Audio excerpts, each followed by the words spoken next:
So crazy deal. I had to just buy it instantly, right? I didn't even think about it. I was just like, buy it now. I see a bell. Yeah. Is this a knock? Can I ring it? Ring it. Oh, nice. It actually goes very loud. You can. What do you think of the bikes here? I mean, you've gone riding here. Have you seen like really nice bikes, like fully spec'd up? Yeah, it's like a showroom here.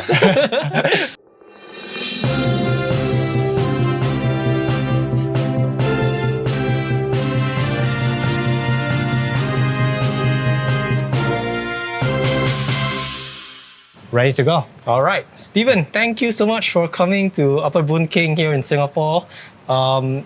You came all the way from the States. You recently came here for your wedding, so congratulations on that. Thank you. Thank you. What brings you here to Singapore? Yeah, so I've been here for 2 months actually, quite a long time already. I'm here because well, like you said, I just got married yesterday to my lovely wife behind the camera over there, Nicole. Yeah. I've been here sort of helping with her family, seeing her family, and just also planning the wedding, which has been a lot of work, but I'm glad it's done now. Yeah, so when you guys were here, you guys were surprised that it's a one-man show. Now I asked your wife to be the cameraman behind the camera. Yeah. Thanks for helping me out. And I got to thank Kelvin who hooked us up for the interview. Yeah. How did you know Kelvin again, or is it your wife's friend? Yeah, so my wife's friend, they were sort of childhood friends with Kelvin. And then when I heard that I had to be here for 2 months, I was like, I can't come without my bike. So I decided to come with my bike, but my wife said, when you come, you cannot ride alone because she's worried for my safety here because I don't know the roads. Riding here is very different from the States, right? The rules are different, so she's like, ride with somebody, right? Yeah. And she connected me with Kelvin, and then we rode together, and I guess the rest is history. Yeah. So where have you ridden so far in Singapore? I want to say most of the main roads in the country. I mean, to be honest, it's not very hard to hit up all the places. Started by riding around, so I'm staying near Bukit Timah, like Hillview area. Started riding West Coast Highway, and then did like dairy farms, Seletar, yeah. Also did TMCR once. It's my favorite, or man. Twice. Yeah, very flat, very fast. So yeah, been around the country. We also did a lamppost ride once out all the way west. Yeah. So I've been riding mostly with RCC Singapore here, right, which has been an awesome group just to connect. Yeah. Right, because in San Francisco I'm part of RCC, and then to come here and have the same community to join with, it's great. Yeah. So how does RCC work? You just sign up as a member and you can just travel around the world and just join any clubs, or is it only specific to that country? No, it's a worldwide membership basically, right? So basically it's a yearly membership, and if you travel to any country or any cities that has an RCC chapter, you can look at what rides are going on and join them if you like. Yeah. Right. So I'm assuming the RCC rides I think they have it every day in Singapore, right? Yeah, pretty much every day. There's a lot of rides here. Okay. Yeah, very active. Have you done the round island? Have you done one? The RTI? Yeah, like a circumference of Singapore. Right. It's almost, 160 kilometers, basically? No, I haven't had a chance to do that. Okay. Yeah. And do you normally travel around with your bike, or mainly, just so happen you were in Singapore, that's why you brought your bike? I do travel around with my bike. So I live and work in San Francisco, so I ride there majority, but I've been around to the States. A lot of places like, actually a lot of places on the West Coast, like LA, Salt Lake City. We also been to Vancouver to ride and whatnot. So I travel with my bike. Wow. So how's it like riding in the States and compared to Singapore, right? I know it's very flat over here. Are you more of a climber, you sprinter?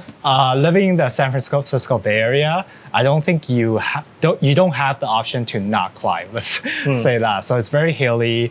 So I'm by force of nature, I have to be a climber. That's why my bike is set up as a climbing bike. But here I have to say it's a very different riding style because you're just going down like a highway at like 30, 40 kilometers per hour, right? Yeah. Or 50 with a big group drafting, just going straight, riding your face off. Yeah. Like at 5 a.m. in the morning, and then you end before the sun even comes up. So it's very different riding. In San Francisco, or at least in the US I ride, we get up much later, like, I don't know, like 7 a.m. is considered early, right? and then we'll ride mostly. It's a lot more climbing there. Like I think here we'll do average ride I do maybe like 70Ks, right? And you hit what, like 200, 300 meters of climbing? Yeah. In San Francisco or in Salt Lake City when I ride, 70K you do like maybe 1,500 meters of climbing. Yeah, so very different style of riding, right? Okay. Very two different thing. I wouldn't say one's definitely better than the other, but it's just different, right? I think over here it sounds like it's just bang, bang, bang. You're just like fast, quick rides. Yeah. You don't really enjoy any scenery, right? That's true. That's a part of miss, right? Is here's not much scenery, but the plus side is you have the speed, right? And also you kind of have to, because it's so hot here, you need to cool you down, right? In the US, it's more about, it's easier to enjoy the more social rides because actually I do a lot of riding by myself sometimes because you go out, there's an aspect of riding with friends, but there's also the aspect of just going out, seeing the scenery. Like in San Francisco, we have the coastal highways that run by the Pacific Coast Highway.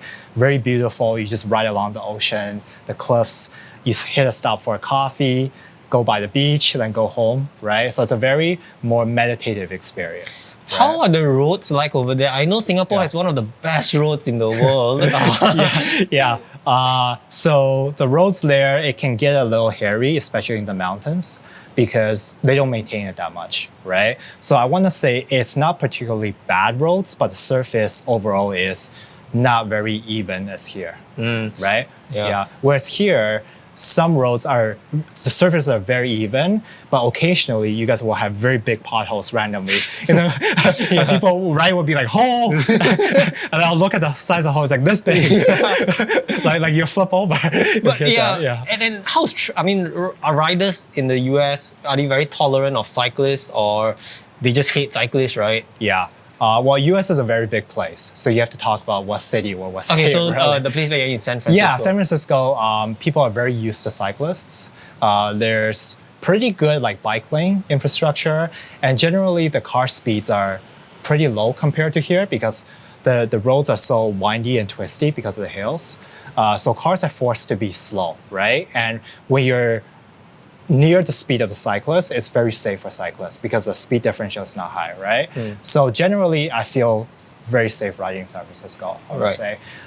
Here, it can get a little hairy, at least personally for me, especially say riding down West Coast Highway, right? Because the cars are just flying by, like much greater speed, right? If you're in a big group, it's a lot safer than if I were just to ride alone, right? Yeah. And you've been road cycling for 5 years. 5 years now.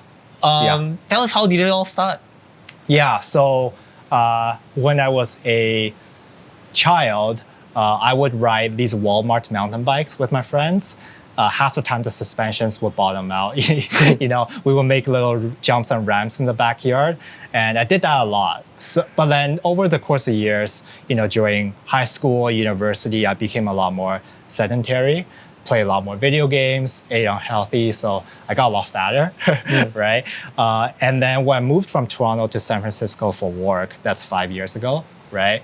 It was also almost like you had to pick up something active because in the Bay Area, everyone's so active, the weather is so nice, it's always sunny, so you're forced to do something, right? And go outside. And coincidentally, at the same time, my friends were picking up cycling too. Right, so we all got bikes and we all started riding together. And what's better than riding bikes is riding bikes with friends, right? And you are all progressing at the same level. You're all sort of just, trying to edge each other out. And that got really fun. Like, for example, we started by doing just Sunday rides, right? And then slowly that turned into Saturday and Sunday rides. And then slowly that turned into Wednesday night training rides. And then slowly over, before you know it, you're riding like 5-6 days a week, right? So, and then the rest is history. And basically over the course of the time, I also picked up like gravel cycling a lot, started doing like grand fondos or competitions, whatnot, chasing the PRs, getting a power meter to train and basically following the arc that most cyclists follow. So what was the very first road bike that you got? You said you started off with a Walmart mountain bike, then you moved to San Fran and your friends picked up cycling. What was the first bike that you got? So the very first bike I got a bike to commute to work, to ride into my work. It was a Jameis aluminum bike, like a road bike. That's my first road bike. And it had, I think, Shimano what's the lowest? Tiagra? Tiagra, yeah, group set, like 9-speed, right? But it didn't matter because I was having so much fun, right? And then my friends, they got like brand new carbon bikes, like Cervelo, like S3, or at the time, I think like a specialized Venge, like the one you have, but older, right? And then at some point, they started becoming a bit faster than me. I was like, okay, time to change up the bike, right? So my first serious road bike was a BMC Team Machine SLR 02, I think the 2017 edition. Yeah. Right. That's not the Aero one, right? No, not the Aero one. Okay. It's more of like all arounder, Yeah. right? Which is great for climbing and whatnot. I think it's rim brake with 105 group set, weighed in around, I think like 17.5 pounds. Yeah. So that was my first serious road bike. I rode that bike for about 2 years. And then at that point, I think I got enough to a serious fitness level where I was like, okay, I want to get a new bike now. And then also at the same time, gravel cycling was really picking up, especially in the Bay Area, because there's so many fire roads, so many trail roads. And also the added advantage of gravel cycling is you get to see new sceneries you never seen before, right? And also you don't have to deal with cars because when you ride the fire roads, it's you and nature and maybe sometimes animals you see, right? And you don't have to deal with cars, which is awesome, right? So I got a gravel bike. It's a Ibis Haka MX. Have you heard of it before? I've heard of the brand Ibis. Okay. But I know they produce mountain bikes, right? Yeah, they are predominantly a mountain bike brand based in, I think, Santa Cruz area, so pretty local, right? And they make a gravel bike. And the great thing about that gravel bike is it comes with a 650B wheel set that fits up to 2.1-inch tires. So like 54cc tires, right? And I had so much fun with that bike. And then I started thinking in San Francisco, most people have very small spaces, just like here, right? So I was like, I don't want two bikes. I had the BMC and the Ibis. So I'm like, let me buy just another 700C wheel set. I use that as like a 2-in-1 solution, right? So I'll ride gravel with 650B and then the 700C I'll use for road tires. So at that time, I sold my BMC.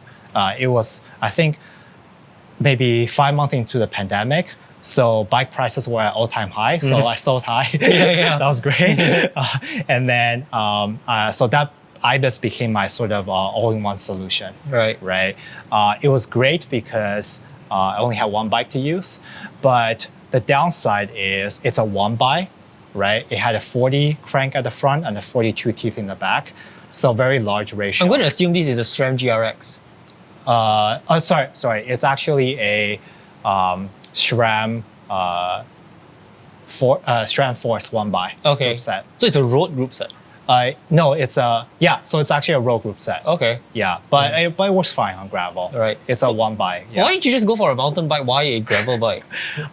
So in the Bay Area, the fire roads, so it's kind of a very niche riding category because in the Bay Area, if you go for like an XC mountain bike, the roads are actually, most of the fire roads are not chunky enough to really need the suspension. And then for you to get to the fire roads, you have to ride maybe 20 kilometers of tarmac road to get there. So gravel bike was probably the best of both worlds, right? Sorry, what's this called? Fire roads? Fire roads. What kind of roads are these? Sorry, I'm not familiar with. Oh, fire roads are like basically trails that are hard-packed dirt. That maybe it's a lot easier to walk on than very rocky trails. Right? So you can think of it like a road like this, but it's a layer of hard-packed dirt on top. So you can really ride across it and don't need suspension at all. Right. Yeah. So do you still ride the gravel bike or are you more of like on the road right now? Yeah, so it changes over time. So 2020 was the year of the pandemic, right? And at that time, I know most of the places shut down, people stayed inside. But I want to say that was the best period of time for me as a cyclist because around the Bay Area, all the parks, they actually closed it off to cars because they don't want people congregating in parks, right? What that meant was it's open to cyclists and there's no one there other than cyclists, right? So for me, it's like you go out for a ride, you have a whole conservation area or national park just to yourself to ride, which is amazing, right? So that time I did a lot of gravel riding and rode that a lot. But then over the course of the years, I'm like, you know what? That bike is a lot of fun, but when you ride road with it, it's not as optimal as having a dedicated road bike, right? Because of the one by drivetrain, the drivetrain losses. It's a heavier bike. It's about 18.5 pounds. And then it's not very aerodynamic. It's a very long wheelbase bike, so handling's a little weird on the road. So that's when I was like, you know what? I want a dedicated road bike. So back to the two bike solution, right? And that's why I got this bike afterwards. Wow. And how old is this bike? This bike, I started building it last year around September timeframe. Okay. Yeah. Tell us the process of buying this bike. Why a Trek, a Emonda? Why not other brands? And the thought process of buying this one. Yeah. So I want to say this bike found me rather I picked this bike. The reason is it started with a frame. So I had some existing parts like the wheel set, the 700C wheel set. I had so many just spare parts lying around, like the handlebars, some of the group sets and whatnot. So I found this frame online. It was around June or July last year, right? This is a 2020 model, so it's the last gen model. But this SLR frame was, I believe, something like 65% off the original price. Oh. So I couldn't say no to it. Okay. I think originally it was like 3,500 USD, right? And it was on sale for, I think, 1,600. So crazy deal. I had to just buy it instantly, right? I didn't even think about it. I was just like, buy it now, right? And that's Did you also, ask your wife whether you're gonna buy the bike? Or you just came home with the bike and told her, oh, here's the bike, too bad. well, she kind of knew I was sort of looking for a road bike, but not in a hurry, right? And then I don't remember if I told you before or after I bought it. That's why you got her another bike after that. Yeah. So I bought her a bike after to equal it out, right? Yeah. So I bought the frame, and then I sort of slowly just built the parts around it, or rather bought the different parts around it, and I had it built up. And that's also the reason why it's my size. It's black on black, which is my favorite color. So I guess it's meant to be, right? Yeah. The deal found me. Yeah. And I know you said that you were already looking for a road bike. Yeah. Was there any specific brand or kind of geometry that you're looking at, or was it more of like whatever that fits the budget? Yeah, I think I had a couple ideas. I wanted something more of a climbing bike for sure, because aero bikes, they look amazing. They work amazing here. I understand why people want aero bikes here, but not for the Bay Area because you have nowhere flat to ride, right? Yeah. So I wanted a climbing bike. So at the time I was looking at the Factor 02 VAM, preferably as well. I was also looking at the Canon Ultimate as well, and I think also the Specialized SL7, of course. But at the time, that was also like, backland last year, it's hard to find bike parts, right? So I had very limited options. Like the VAM 02, you couldn't find anywhere in stock. And if it is in stock, it's at or over MSRP, which is like $5,000 US. And at the time, I was like, you know what? I could spend this money on the frame, but I didn't really want to, right?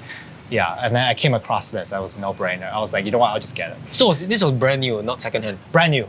Okay. Yeah, brand new frame, yeah. And so this is a Trek Emonda SLR H1, year 2020, and in a Project 1. Yeah. So Project 1, does it mean you get to customize the color scheme?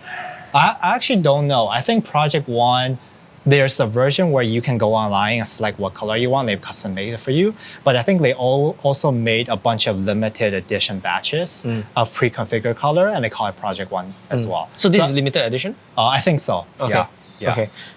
What is the difference between SLR? Why the term SLR and H1, H2? Yeah. I'm not really familiar with that. If you could tell us more about so that. first, SLR, I think it's the same designation as, I think for Specialized, it's what tier of carbon they use, right? I think for Specialized, the regular Specialized frames use FAC 10 carbon, and then the S-Works uses, I think it's the 12, FAC 12 carbon, right? So same with Trek, right? Okay. They have the regular frames, which are called, I think, SLs, right? And then the top end frame is called with the SLR suffix. Okay. Yeah. And what about H1? Yeah, so H1, so there's H1 and H2, and it's meant to say the different versions of geometry for this bike. So H2 has a slightly higher, I think, where the head tube is, it's slightly up higher, so it's better for most people because the geometry is not as slammed, right? And most people can maybe stem their stem without hurting their back, right? But the H1 geometry is, I believe, what the pro teams use, Yeah. right? Like So it's much more aggressive. much more aggressive. Yeah, it's a lot more slammed. Yeah. So that's why you see there's kind of a chimney there or the spacers. You should have gone for the H2 then. Not on sale. Okay. But if it was on sale, would you have gone for the H2? I definitely would have picked the H2. Is for it because sure. you're just not as flexible? You just don't think you can? I think I can go all the way down, but the thing is, as I get older, I'm not that young anymore. Yeah. My back is like, you know what? Instead of looking as cool, I'll just deal with the comfort. Yeah. Yeah. Do you know how light this frame is? The frame itself. Yeah. Yeah. So I weighed every part. Oh, Before I okay. put on my bike, literally on the scale. My wife knows because I use her kitchen scale. Kitchen scale. Okay. Yeah. So the frame, I actually have a spreadsheet that tallies up the weight. So the frame itself is 750 grams. It's light. Very light, yeah. And the fork is about, I think, 250 or 275. So total 1,000 grams for the frame and the fork. Do you know how heavy the Atos weigh? Is Atos one of the lightest frames out there? Yeah, so Athos, I actually looked at Athos too. So the non-S-Works version, I believe it's similar weight to this. Okay. And then the S-Works version is even lighter, like something like 600 or 650 grams just for the frame itself. Yeah. What's interesting about this frame, as I'm just sitting here, is the seat post. It's very similar to the Giant TCR, Yeah. the highest range one, right? It's like Yeah. an integrated one-piece seat post. I guess that's where they save the weight. Yeah. But I think how it functions is a bit different, right? Yeah. So how does it work over here? How do you adjust the height and stuff like that? Yeah, so this is actually, I think they call it a seat mast, right? So it's just an inverted seat post, basically. If you want to move it up, higher, and down, you just undo this, and you have a range of adjustment. I think like maybe this big. Okay. Just move it up and down. Okay. Yeah, there's no need to cut, actually, unlike the Giant The one. Giant one, you gotta cut it up. Yeah, which I actually looked at the Giant as well, but I think it's for the reason that you have to cut it that I didn't want to go with that. Right. Yeah. What else? Could you run us through the rest of the components on this bike? Yeah, for sure. So I went with a full Dura Ace Groupset, mechanical. The reason I went with mechanical is because I may get some flack for saying this, but I have tried Di2, it's the last generation, not the new generation 12-speed. I tried that Groupset before on a rental bike, and I actually felt a slight lag to the shifting, like ever so slightly. I think maybe most people don't mind that, but for me, I was like, this is a little weird. And maybe I'm just old school, like people who prefer manual transmission cars versus automatic. Yeah. So I was like, I'm gonna stick with mechanical here because I can feel the modulation when I shift and everything. It's a bit more maintenance, but I like it. Although I have to say the new Di2 Groupset, the 12 speeds, I know they reduce the lag by something like, I don't know, like 50 milliseconds or something. And I've tried that before, and I would say I would get that now if I had the option. But you said you like the clicking of the mechanical group set, right? But with the newer Shimano Dura Ace, I think it's very smooth that you don't even feel that you're even moving up. Right. Is that something that's going to bother you, or do you still think that you like the way how chunky it feels when you shift and go, shifting into gears? I think I can adapt. The other big reason for getting this group set, it was the price. I think at the time when I got the Dura Ace full group set, it was about 1,800, so almost 2,000. But if I were to buy the Dura Ace one, it's almost double the price. So the fact that a Di2 12-speed was going to come out in a couple months, coupled with the fact that it's double the price, I was like, you know what, I'm just going to go for the mechanical here. And also the other reason is the mechanical, I think it's slightly lighter than the Di2 because the Di2 battery weighs a little bit more. So that's why, those factors contribute. And I think you can get parts very cheaply from mechanical as well. If anything goes wrong, you can get second-hand. Right. If something goes wrong, it's easier to fix. Yeah. Okay. Dura Ace Groupset and pedals Ultegra, right? Ultegra pedals. Literally just leftover pedals from before. And it works. Nothing special. Yeah. Yeah. And you've got a left 4-eye power meter. Yes. There's a question on the IG. I'll save that for later. Okay. And what else are we missing? The highlight, I guess, is the wheel set as well. This is the LightBiycle Wheelset. Yep. It's a China brand, right? China brand. Yes. We've paired with DT Swiss 240s. Yeah. Tell us more about this. Why did you get LightBiycle? Why DT Swiss and the performance of this? Yeah. wheelset? So I actually had this wheel set before I got this bike because it was the other wheel set to my gravel bike to ride as road, right? The reason I got this wheel set because it was on sale at the time. Okay.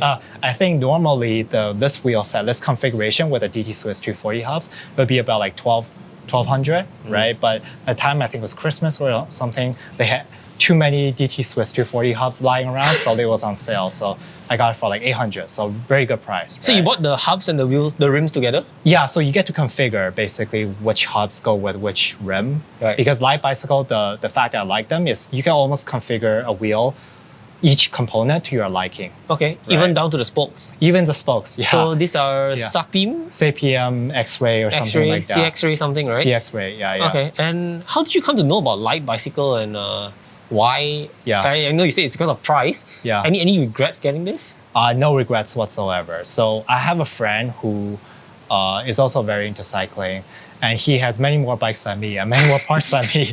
Can you get him to come to Singapore? And, I should. Yeah. He'll bring his 6 bikes here. But he has about I think 3 LightBiycle wheel sets, and they all work flawlessly. And to be honest, I read a lot on the forums about, hey, maybe our China brands reliable and whatnot, and really at the end I was like, you know what, the research I've done, it seems good enough, and my friends had 3 wheel sets, and after a while using them, they're still true, no maintenance, as long as it comes with the branded hubs, that should be good, right? Okay. So I took that leap of faith and no regrets, and they're still true today. And you said as long as it comes with branded hubs. So are you saying that people should buy reputable hubs over the rims? Sorry to put you on the spotlight, but so the reason I said that is because at the time I know I had the option to configure with much cheaper hubs like the Novatech ones or whatnot. But I know the reason that they don't have as long of a longevity is because of the bearing design. Maybe they're not sealed. That's true. One of my friends, he appeared on my show, Yuva. Yeah. I think he replaced his whole hubs, and I think he's getting new wheel sets. He said because of the Novatech. But I think he really abused it to the max. And now it's just giving him problems. Yeah. So yeah, exactly. Because the hub's the moving component, right? That's where it wears down. So you want something branded, then you should be good. Right? Yeah. You're mitigating the biggest risk factor there. Okay. And how deep are these wheels? These rims? 45s. Yeah. Okay, and it's optimal for your riding conditions? Pretty optimal, yeah. I want to say it gets very windy. It can get very windy in the Bay Area. I don't know, for any audience that has ridden across the Golden Gate Bridge, in the afternoons, there's a gust that usually very windy that comes sideways, so it's a crosswind, and those crosswinds can go up to like 40 miles per hour. What? Yeah. So when you're crossing the bridge, you're almost riding like leaned over just to counter the wind, right? And people here are complaining about how windy TMCR gets.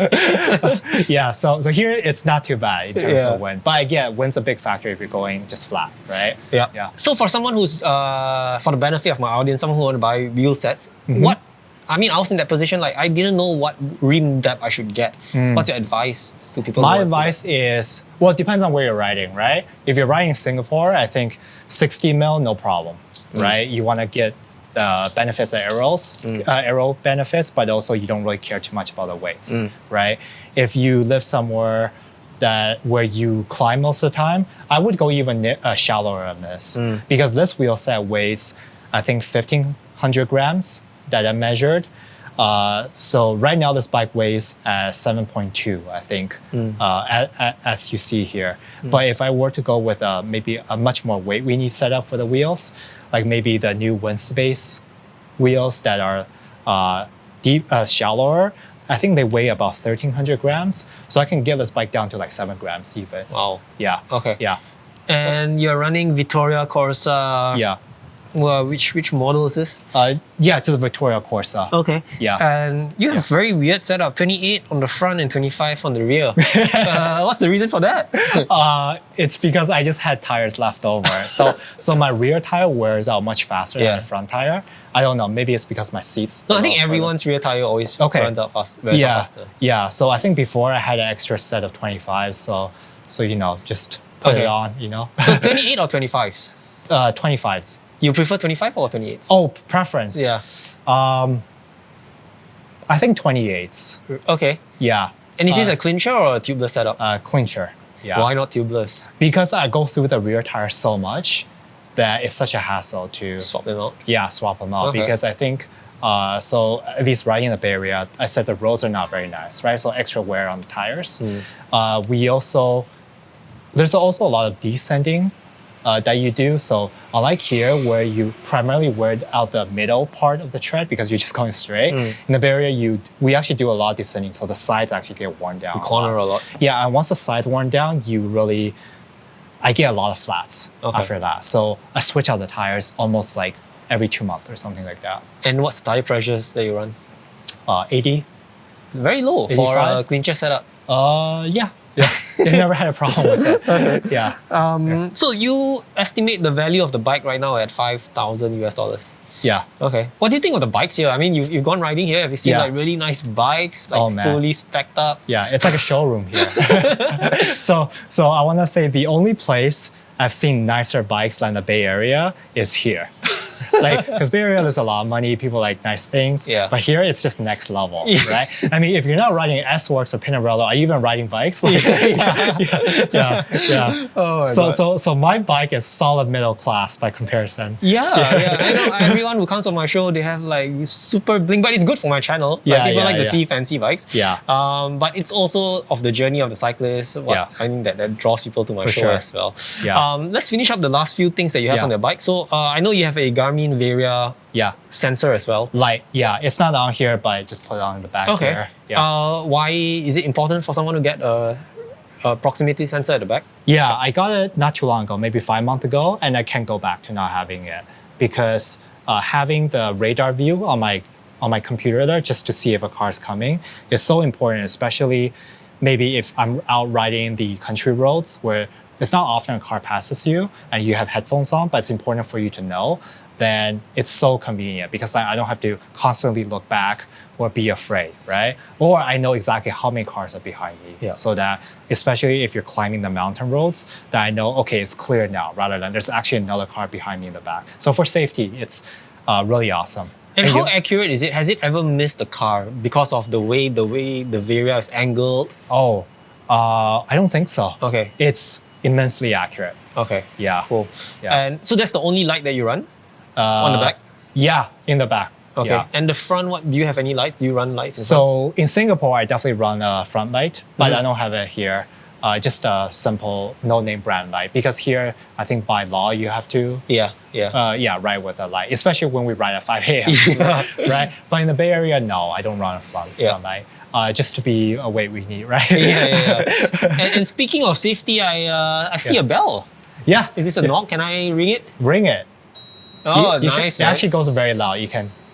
Oh, sweet, man. Yeah. So you run this, is it just because you're in Singapore or you have it back in Central? No, the bell is, I actually haven't used it much here in Singapore, but back in the States where I ride, it's very helpful because especially there's parts where you're riding that, so for example, when you're crossing the Golden Gate Bridge, there's a lot of maybe pedestrians or even other cyclists coming the other way. And then you have to go around pillars where you can't see. So instead of shouting all the time, like, hey, like cyclists ahead or like something, you just ring the bell, right? But don't you think it's not cool?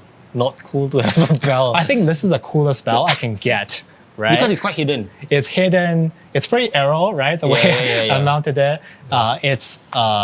It's called Spur Bell. Spur Bell. Yeah. I think it's not cheap, right? It's not cheap. No, it's like, I don't know, $50, $70. So it pays to look cool. Pays to look cool, right? Because it's like a single part machined copper or something like that. Very well built. Yeah. Right. Yeah. And the saddle. This one is I don't know what saddle this is, man. So so you can see it's full carbon. no padding whatsoever. This is actually a Amazon saddle. Oh, okay. Like I think Chinese carbon, like $40 or something. Yeah. So before this, I had a Physique Aero Only R1, and that was okay for me up until like a couple months ago, because I don't know why, but that that saddle, there's no cutout, right? Yeah. It's very long. At some point, there was just too much pressure down there. So I was like, you know what? I want to get a different saddle, but I didn't feel like paying like $300 for a legit saddle. And I'm like, you know what? Let me try this out, right? Yeah. $40, how wrong could it go, right? Yeah. And the saddle is something I'm willing to take a risk on, because unlike the handlebar, I don't know, maybe the rail fails, right? Then I don't fall off the bike, right? Maybe I still sit on it or something like that. But that's a very different view from most of the cyclists that I've interviewed. They are willing to spend $600 on those 3D printed one because they say it's very comfortable. Oh, okay. Yeah, like the S-Works mirror saddles, right? I didn't want to say the S-Works mirror, but yeah, the S-Works mirror. Yeah. So those are very cool, but I want to say this saddle doesn't look very comfortable, and people are like, oh, how are you comfortable on that? But I guess it just fits my butt, and that's why it's fine, because you have padding on your bibs, right? And then so this just fits the contour, and then it's been working great for me. And on long rides, is it comfortable, or does it feel like you're sitting on a plank? No, it's comfortable. I mean, the important part is having comfortable bib shorts, I think, right? For longer rides, I want to say the longest I've done is maybe 100 miles on this. Yeah. It was fine. Maybe longer than that, I need something more comfortable, but this is fine for the most rides I do. Okay. Yeah. And you have a Wahoo computer? Element Roam? Element Roam, yeah. Roam. Yeah. Why do you need such a big one? I'm getting old, man. Like I need the big screen to see the. So it's purely because of a bigger screen, not because of you using the navigation on Right. maps. I use the navigation sometimes. It's very helpful, but I got it because of the big screen. Okay. Yeah. And what about bars? The bars, it's a Bontrager ISO bar, I believe, 30A wide. Yeah. Yeah. It's quite traditional because it's very long over here. Usually it's a bit shorter. Yeah, exactly. Okay. I got it because it's a little flat on the top, so it's more comfortable. And also, before I had aluminum bar, but I changed the carbon bar, and it cancels out some of the road buzz a little bit more. Okay. I think we're pretty much done with the bike. People like to ask me, can you please start asking your viewers what kind of kit they are wearing? Oh, sure. Yeah. So what kit? I'll start from the bottom. I have some S-Works, what's it called? The Vent shoes that my wife got me for my birthday. Thank you, honey. Nice. Yeah. The socks I'm wearing are white socks from Le Club, which is a pretty cool cafe in Montreal that my friend Lisa brought for me. If anyone on the show listens to Cycling Fashion Weekly podcast, I don't know if you heard of it. No. Okay. It's a podcast where they purely talk about cycling from a aesthetics point of view, not performance related. Okay. So they talk about all the fashion of the kits like PNS, MAP, and so on. And they talk about how you look fresh, look cool on the bike, have panache, right?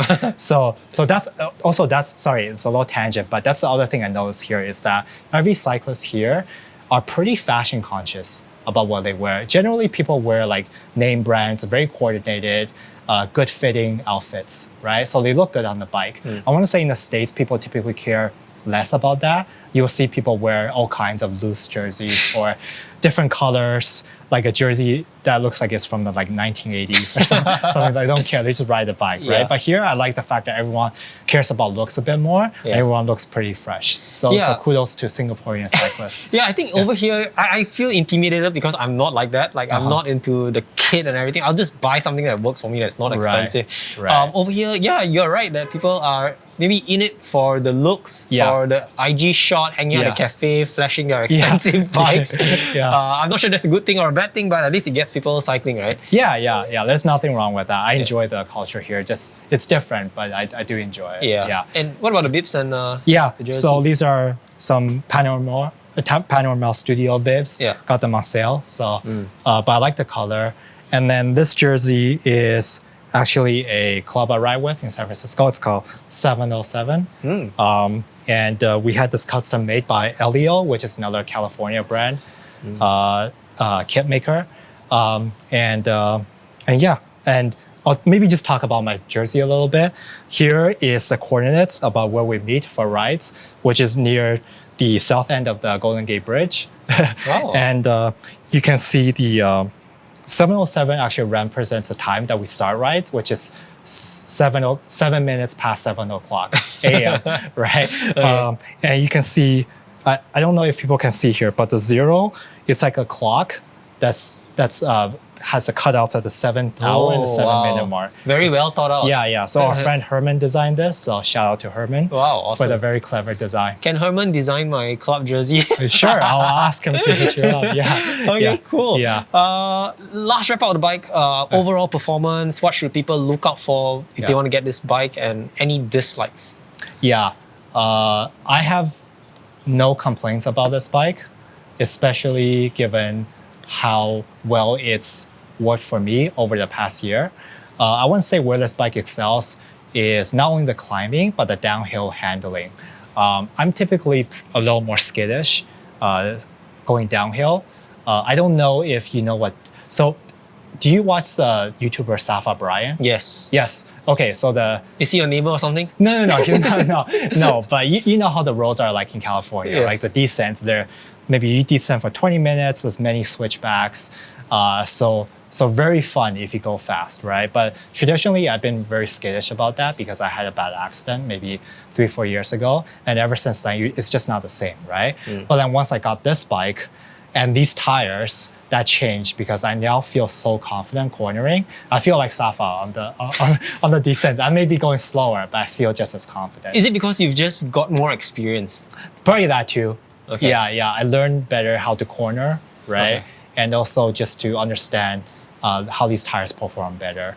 And I have to say these tires, the Vittoria Corsas, they're probably the best descending tires I've ever tried. Okay. Yeah. And to my viewers who always watch my videos, they're always asking me, can you show me the guy's Strava? Yeah. They're always very skeptical of people who are just talking so much here, but they just don't write. Yeah. So if you guys want to know, and the full description of this is actually in the description of this video.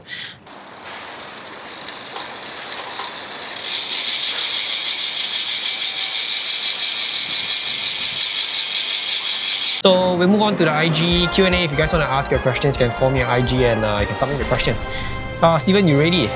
I'm ready. Yeah. The first question, does the ALR weigh lesser than the stock SLR? The ALR, like the aluminum version. Yeah. Does it weigh less? Than the stock SLR? The frame itself, or are they talking about the whole bike? Or I have no idea. I would have to guess the ALR weighs more simply because it's aluminum. But if you're talking about the whole bike and you're talking about the rim version of the ALR compared to the disc version of the SLR, I would say there's probably much a smaller weight delta than you would imagine. Yeah. Okay. How accurate is your left-hand power meter compared to a dual power meter? And why only a left hand? So it's interesting because I'm showing the good side of the bike here, which says Dura Ace. If I were to flip it around, you'll see it's a 105 left side. Oh, what's the story of that? The reason is it's a leftover. Yeah, I had that on my BMC. I see. It's a left crank. Right. So when I sold the bike, I kept the power meter. And when I got this bike, I was like, you know what, I'm just gonna put that on because the difference between the Dura Ace left crank 4-eyes power meter and this one, it's like a 20-gram difference. Right. As far as I can tell, they're the same crank. Yeah. I'm like, whatever, why not? And So- also, sorry, you want to say something? and this way, when people pass me on the on the left, they'll see, 105. It's not too, I won't feel as bad. And also on the rotor, this is a SRAM rotor, right? It's a SRAM centerline rotor. Why Yeah. isn't it a Shimano one?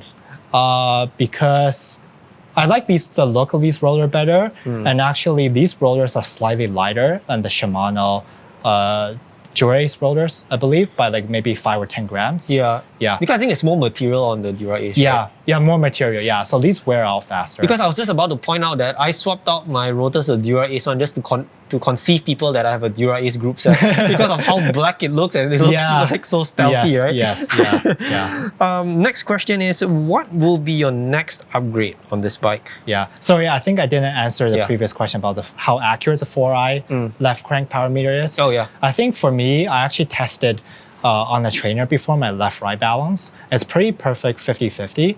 So I have no issue with that. And in terms of accuracy, compared between this power meter and I have another power meter, I tried my friend's pedal power meter and the reading is about the same. I think maybe a 1% difference. So it's good enough for me. If you're talking about like, okay, maybe the left crank, it's better to have both sides.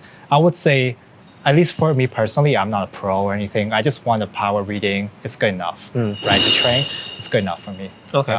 Yeah. And how important is a power meter for a cyclist? Should everyone get one? Depends on how serious you want to be about cycling, right? If your goal is to get faster, get better watts per kilo, and that's your goal, then that is probably the most important instrument for training, I want to say, right? Because if you're just relying on heart rate is lagging a lot, and it's not objective to a sense because it's variable day after day, right? Power meter, you can just set a power, decide on what your power is. You can just try to hit that, and then next day or the next session, you want to do something maybe like 5% more, just set that amount and do it, right? So it's the most important training tool to me. If you're just looking to ride for fun, don't worry about it. Yeah, right. Cool. Yeah. The other thing is I want to say is cycling can get really competitive, right? It's a different mindset, right? If you're in it, that's totally fine, right? But also if you're not in it, you're just in it for fun, that's totally fine too, right? As long as you're riding bikes, that's the important part. Yeah. So one-sided is more than enough. You don't need two. For me personally, Okay. yeah.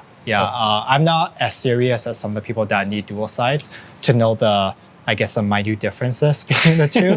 For me, you know what? If I can go out, do my hill repeats, get a accurate reading to within 2-3%, it's good enough for me. Yeah. Sorry, back to the question, the earlier question. Yeah. What would be your next upgrade? Next upgrade. Yeah. So I want to say the other good part about not having a super bike is there's so much room for upgrades, right? So I don't know, man. There's so much things I can do with What would this be bike. an immediate upgrade? Like the next one? I think I have to see what my wife approves. Maybe. Which one do you think she'll approve? Which one do you think she'll approve? What would you do? You don't know. She's Okay. shaking her head. Okay, so I want to say I've been looking at a new wheel set. Nice. Something that's like a climbing wheel set, something around 12 to 1300 grams, right? So that I can get this bike to 7 kilograms even, maybe. But that's a lot of money, right? That's like $1,000. Which one will it be? I was looking at the Windspace ones. They're pretty nice. And also Hunt has a pretty nice set for like 1200 grams, very light. Have you heard of this brand Elite? Veep? Elite. E-L-I-T-E. Oh, Elite. Yeah. Yeah. The Elite drive wheels. I've seen it too. Yeah. I was looking at them as well. Yeah. Pretty I've nice. heard really good reviews about it. I've not owned it, but would that be something of consideration? Yeah, definitely. I know someone that has a pair and it's working really well. So yeah, definitely. Okay. Yeah. Which answers the next question. Are you a weight weenie? I am a certified weight weenie. I mean, when you're weighing parts on your kitchen scale, I think that's when you get that designation. Right? If that's the case, the tubes that you have on your tires. Yeah. What kind of tubes are you using? Are you using the super lightweight ones? So I am not, and the reason is I'm scared of getting flats. So my friend got these, like the Tubolitos. Tubolitos, yeah. Or even the China version. I forget the name. There's just so many out there right now. There's so many out right now, right? And I heard horror stories where they just put it on and they flat. Oh, really? Because of like a pinch or something, right? So I haven't tried, but I have a pair. But so the next time I get a flat, I'll put it in and see how it works out. So we'll see. Okay. Yeah, because that's the most effective way for I think dollars per gram saved. Yeah. Right. Yeah. 4i or stages? For power meter. Honestly, I don't know. I think there's not much difference. I actually like the 4i ones better because the sensor that's attached to the crank is smaller, and the Stages one is actually much wider surface area. So I heard of the Stages ones where people say it actually comes off. The glue detaches after a while for some reason. So maybe the 4i's have better reliability. Yeah. All right. Yeah. This is the last question, which I think is the most interesting one, which I kind of asked you a little bit earlier. It's on the geometry of this. But before that, I just want to say that you stand at 177 centimeters tall, Yeah. 78 centimeters inseam. Yeah. It's a 54 centimeter frame. Yeah. The question I always like to ask is, how did you know this was the frame size for you? Oh, just by the Trek's website geometry. So you followed the website's... Yeah. Yeah. Is it accurate? Should everyone rely on that? I want to say, so to do it properly, I would say go get a bike fit first, not buy the bike and then get a bike fit, right? But because I had a few bikes in the past, and what I did was I think there's a website called bikegeometry.com or something, where you can overlay different frames between each other and just to see what the difference is, right? So I did that with this bike and all the past bikes I've ridden and their sizes, and this was pretty much smack in the middle of everything, so I know it would work out, right? Yeah. But for people who are brand new to cycling, maybe getting their first bike, definitely go get a bike fit first if you can afford it, and then choose the bike that you want. But I think it's important if you go for the bike fit, you need to tell your bike fitter which bike you're going to get as well, right? So they kind of know what kind of riding style you are. Yeah, that's true. Did you go for a bike fit? Yes, I did. So I have done, I think, 3 bike fits. 3 bike fits? Yeah. Why so many? For my 3 different bikes. Okay, so you have bike fits for each individual bike? Yes, I did. Yeah. Okay. So I'm of the opinion that I think bike fitting is very important, because think about at least how many hours you spend on the bike, right? And relative to the cost of a bike fit for sure, like upfront it costs a lot, like I don't know, $300, right? But I ride like 10,000 kilometers a year, right? I don't know how many hours that is, but the the cost per hour to stay comfortable is just a no-brainer for me. But did it help you or in any way of getting the bike fit, or would you have, without the bike fit, would you be still okay? I think you could chance it, but for me, I'm like, this is, to spend this money is a no-brainer, right? So actually the reason that I got my first bike fit was because I was having some knee issues, right? And I went to get a bike fit and I immediately found out what was wrong because my saddle height, how far back it was, or the handlebar, they adjusted it, and afterwards my knee pain immediately went away, right? And then afterwards, I went for a bike fit for my other bike. And before that bike fit, I had the bike for maybe 2 months. I was riding it. And then after the bike fit, I want to say I was definitely able to put out more power than before. Not like amazing amount more power, but maybe like 5% more or something like that. But it's not only that you're more comfortable, but you're also able to activate the correct muscles. That's for cycling, right? Which is very important because, and my wife actually helps me with this because she's a personal trainer. And she helps me understand what are the exact right muscles to activate on the bike, right? A lot of people actually I see activates the wrong muscles, which can lead to a lot of issues down the road. They may not be immediately apparent, but after, 5,000 kilometers, 7,000 kilometers, they'll start showing up, right? So that's why I say it's very important to get a bike fit up front for not only your own comfort, but also for your progression as a cyclist, right? Sorry, I forgot. I still haven't had a chance to ask the question. So the question is, why the H1 fit with spacers instead of the H2 or H15 without spacers? So I think you answered the question earlier was because of the price of the bike, right? The availability. I didn't have a choice, right? Beggars can't be choosers. So for this frame, it doesn't come in at H1.5, so that's out of the question. The H2 was not in stock. H1's in stock. And I decided to leave a lot more spacers up front because else I would be screwed. I have no choice later, right? So maybe over the course of the next couple of months, I may decide to start dropping it, maybe by 1 or 2, just to see how it fits. And then we'll go from there. Right. Like, I work on my flexibility a lot, but right now it's also the off season. So I haven't had a chance to, but next year, with my wife's help, she helps me a lot with training and flexibility and stretching and whatnot. I'm sure I can get it down to that level. So is this something that people just have to ride more, just do a bit of yoga, stretching, and then you'll just be able to get to a very aero position? Yeah, to some extent, right? But there's also the physiological limit for some people, right? Because pros are just built differently. That's why they're pros, right? Like we cannot get into some of the positions they get into. So I definitely have my limits. But I think I can drop it by a spacer or two. We'll see. Yeah. That's all the questions that I have. Yeah. Anything that you would like to add that I missed that you would like to share with anyone else? I think maybe one other opinion I have is so I actually like the fact that this frame is not integrated cabling, because when I travel, at least my bike case, it's small enough that I have to take off the handlebar or rather the stem. And if you had integrated cables, it would be a nightmare. Right? Tell me about it. So that wasn't something I considered, but realized down the road. Yeah. Right. And really, again, I'm lucky that I don't really need aero bike, so it doesn't bother me that much. Yeah. But for my next bike, I don't think I would have a choice. But yeah. I mean, so I guess in conclusion, this bike is not the most blamed bike, but it is my bike, and there's a lot of good memories on here. Oh, well said. Yeah. Thank you so much, Stephen, for coming all the way here to my car park, and I got to thank your wife for managing the camera. Thanks to both of you, and the next time you come down to Singapore, I'm not sure if you're going to have this bike or it's going to be another bike. I don't know. We just have a wedding, so I have my bank's empty. So this bike will do for a while. All right. Thank you so much for coming on the show. That's Thank you. Can't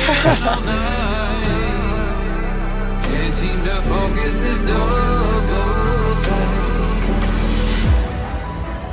This is a tale sworn in a sight.